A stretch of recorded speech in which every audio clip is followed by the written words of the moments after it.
it. We've been hearing so much stuff that's just been getting us sadder and sadder and sadder about Tory Lanez. Finally, some good information was shared with us, something that's for the fans, something that can finally give us some hope and see how strong he's standing behind those walls. We haven't heard much from him, and when we did, we just heard about the injustice that he was dealing with when he was making those phone calls. So now this has nothing to do with what he's currently dealing with legally. This has to do with Tory's music, and as a fan, I am super happy to have something to listen to from Tory. Also receive some information that speaks about his spirits and him doing so well. For those that haven't seen this yet, let me share this with you guys first, and then we'll spin around and we'll talk about it. You have 1 minute. Hey, yo, umbrellas, man, what's good? I'm talking to you live prison right now, man. I'm just happy to get out that bullshit county jail. They was hating on the young line niggas, you heard? Having your 24-hour lockdown, half-size cell by myself, no windows, no mirrors.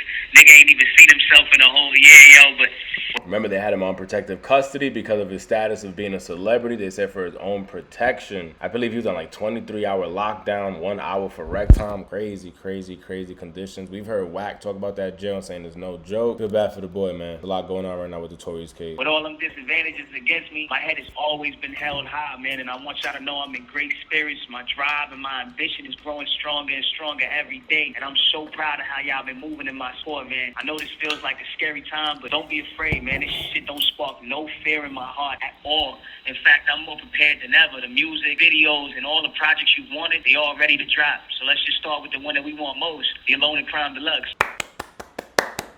And you know what, that's what we really want the most, or me personally. I've been waiting for that Alone at Prom 2 Deluxe something. Just give me a couple more songs, please. I'm out here like a fiend. Tory is one to speak of a lot of projects, and we never received them. Like, he had an All Reggaeton album. Remember, he dropped that song with Ozuna years ago, like 2017. We never got the mixtape. So I feel like Tory has a lot of music he could give us to hold us down, even for quite a while, a couple years. So as a fan, as a supporter, I am happy. I'm also happy to hear that he's in good spirits. After they showed us that mugshot of Tory, my heart broke. It was hard to defend. I'm like, damn, bro, homie look like he's really going through crazy times, and they never even told my man to take the lint balls out of his head. They let him go look dirty on that picture. I was like, nah, that broke my heart. But for me to see him saying, bro, none of that shit affected me, we still in high spirits. Tory Lanez, why we support him, man. You've always stood by your word. You've always done what you had to do. Times like this, it looks like when the world's against you, this is when you really see who's standing in your corner. It ain't all said and done. Let's see what happens next. But until we have to hear about that court stuff again, the good thing is that we get new music from Tory Lanez. I'm super excited. What does that mean for all the artists that signed him, like VVS, Ken, and a couple others? What does that mean for management? Does anything change? Does your fundings change? It definitely changes that you don't got a shout out from Tory making music and shouting you out and doing hot ass songs and, you know, putting you on the feature. That sucks. Does the money and the budget change? That's one thing I always wondered when you sign to an artist that deals with things like this. Why is scary signing to a rapper than signing through a label? It's better just going to the label yourself direct. Share your thoughts down below. Let me know what you think about all this. Are you happy that Tory's blessing the streets with new music? Throw some umbrellas in the comment section. Subscribe to the channel. We on the road to 10,000 subs. We need that 5 so we can get over to that 10. Sub up. Like I love to say, until the next one. We out here.